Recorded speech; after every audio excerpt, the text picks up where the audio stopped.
Shout out to G-Man Boxing.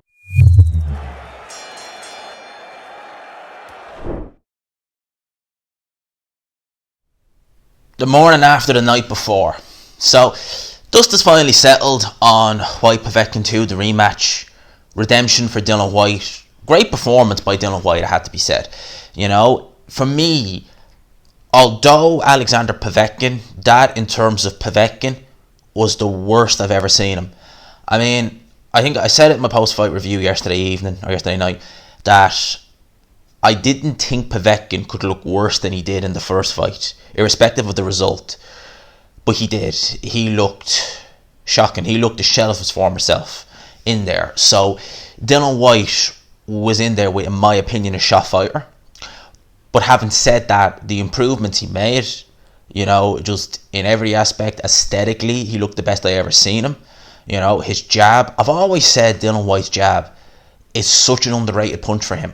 Now, I remember back when he fought AJ, and he was trained at the time by Jonathan Banks. I remember looking at that jab against AJ, and bear in mind, that was Dillian Whyte, who was still very, very raw and was unproven.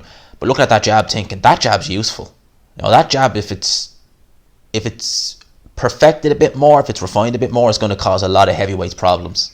Because it's actually quite a quick jab, looks to have a lot of power on it, a lot of snap on it. And the jab he was using in that fight against Povetkin last night was on point. Dillian Whyte didn't put a foot wrong.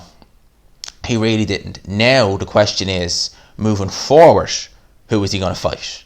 And obviously Eddie Hearn straight after the fight said he wants to make Dillian Whyte versus Deontay Wilder. And personally, I'd quite like to see that fight as well. I'd also quite like to see Dillian Whyte against Andy Ruiz. Obviously we need to see how Andy Ruiz looks again against Chris Arreola. That's a fight that I'd love to see, because I think that fight stylistically, I pick Andy Ruiz, but it's such an intriguing watch, both guys stylistically, because Dillian Whyte, there is still questions to be asked there, don't get me wrong. I think some people looked at that fight and thought, okay, Dillian Whyte, ignore what happened back in, August, he's all good, he did this. There's still a few questions, He was never caught once by Povetkin in that fight. I think Povetkin barely landed a punch on Dillian Whyte in 4 rounds. If he did, they were grazing little shots. They weren't anything that would have troubled Dillian Whyte necessarily, or made him second guess his punch resistance or anything like that. No. So we need to see what Dillian Whyte is going to look like when he does get a crack on the chin. And someone like a Deontay Wilder, someone like an Andy Ruiz will definitely be able to find Dillian Whyte's chin, because they are still, well, certainly with Andy Ruiz, Deontay Wilder, it's a bit of an unknown, because for me, I've always felt stylistically Deontay Wilder would like Dillian Whyte. Dillian Whyte, he looked faster on his feet in this fight because he was a little bit lighter, he was a little bit in better shape, and didn't seem to have as much muscle on him as he normally does. Dillian Whyte has weighed the 240s before, but when he's weighed in the 240s, he's not looked as good, just from an aesthetic point of view, as he did in this fight. There have been times where he's been in the 240s and he's still, Dillian Whyte's never going to be chiseled. That's just doesn't seem to be him at this stage. But there's been times where he's been in the 240s and he's not looked as good aesthetically as he did in this fight. Alright? So Dillian Whyte is a little bit faster on his feet. You can definitely see that, but I still don't think it's enough for Deontay Wilder. I think Deontay Wilder stylistically he'd have issues with Dillian Whyte, don't get me wrong, and we definitely need to see what Deontay Wilder is like coming back, because you gotta understand how different they both have been in their mentality to the loss. Right? Dillian Whyte lost that fight to Alexander Povetkin in devastating fashion. 1-punch knockout. He held his hands up. My bad. I got caught. It won't happen again. I want the rematch straight in. Deontay Wilder, zip. Nothing. Oh, it's then when he does say anything, oh, it's the gloves. Oh, it's the water. Oh, it's an inside job. I mean, it beggars belief that I'll put it like this, I've never seen anyone in all the years I've watched boxing come out with so much BS excuses as Deontay Wilder to excuse a loss, right? So Dillian Whyte definitely took the loss better to Povetkin, and he obviously showed, and Harold Knight was given some very good advice in the corner there, along with Xavier Miller. He's definitely got a good team around him. So I think now this fight between Whyte and Wilder is a lot more of a pick'em fight than it would have been in the past. I would still side with Deontay Wilder, just based upon just the experience of Deontay Wilder, you know, knowing his style, knowing the way he is, knowing how awkward he is, and knowing how fast he is with the right hand, you would imagine at some stage he would catch Dillian Whyte with that right hand. Even if it was only partially landed, Dillian Whyte would have some trouble. But I definitely think that this, I don't want to say new Dillian Whyte, but this Dillian Whyte with this new team, the fact that he seems to be in a lot better shape than he's been before, because even in the first Povetkin fight, he looked in very good shape. He looked in better shape in this fight, but he wasn't in bad shape in the first fight. So I definitely think this Dillian Whyte is much improved. We do need to wonder how his punch resistance is going to be when he does finally get tagged in the chin. As I said, he didn't get tagged once by Povetkin. There were moments in there where he tried to jump on Povetkin. When the shots were coming back from Povetkin, he did kind of take a step back and reassess things.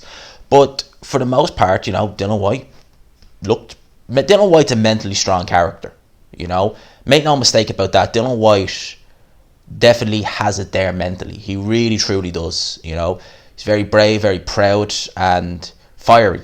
You know, that can come, as I've said several times, being a fiery character can sometimes come with consequences, but with Dillian Whyte, it seems like he was able to control that for most parts anyway. There were moments there where he did want to, you know, go hell for leather, but he was able to bring himself back fairly quick. I like this Dillian. I like the team Dillian Whyte has around him. I like what I'm seeing from Dillian Whyte. So I think him against Wilder, it's a fight I'd love to see. It's a fight I wish it happened years ago. I think that Deontay Wilder, it's a very good option for him, given the fact that the Fury situation seems like he's going to fight AJ. So that situation seems like it's gone. Who else is he going to fight? Is he going to fight, you know, Andy Ruiz? That's a good fight that was well in and of itself, but I'd like to see Dillian Whyte versus Deontay Wilder or Andy Ruiz, one or the other. We'll need to see who he fights next. We'll need to see what Eddie Hearn does. We'll need to see what Dillian Whyte does. But I'm liking what I'm seeing from Dillian Whyte. I'm liking this new team. And, you know, as they said, redemption. You know, he redeemed himself following the loss in devastating fashion. You know, clinical fashion. So fair play to Dillian Whyte. I give him massive credit. I want to talk more about this later on this evening, about 6 o'clock, 6:15. Is when I'm going to go live. We'll go live for about an hour and a half, as we always do on a Sunday. Probably go live from about 6:15 till 7:30, give or take. You know, so we'll have a bit more of a discussion then. But I wanted just to get this video out this morning or this afternoon and just kind of give my 2 cents on, you know, Dillian Whyte versus Deontay Wilder potentially happening next. I always say potentially, but in terms of his performance, you know, I had a look at it again this morning and I'm liking what I'm seeing there. I'm liking the advice Harold Knight is giving him. I'm liking the fact that Dillian Whyte is listening, he's paying attention, he was repeating going from the third round to the fourth round. He was repeating back to Harold and I said, "This is what you want me to do, is it?" And yep, this is what I want you to do. I like that. I like the fact that he's taking everything on board. There's no, like, you know, if you look at someone like Chris Eubank Jr. when he would get advice, if you just like stop talking, I know what I'm doing. Dillian Whyte, it's the polar opposite. It's like, yep, give me the advice, I take it on board, I do what you say, and I look very good doing it. So as I said, kudos to Dillian Whyte, full credit to him, absolutely fantastic performance. Povetkin, I loved watching Povetkin, you know, a couple of years ago. You know, he was so entertaining for me.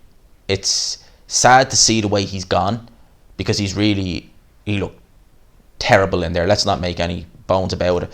You know, some people were saying, you know, you're not giving Povetkin any credit. It's very hard to give him credit when there's very little to give credit to, you know.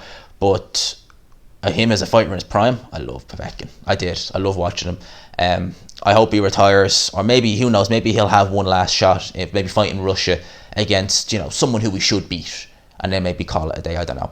But we'll talk more about this later. Hope to see you all about 6:15. For now, I'll talk to you. Smash the like button, actually, if you could. It really does help. We'll get the subscriber count up. We're getting close to the 4K. I'd love to get it by the end of April. Fingers crossed we get there.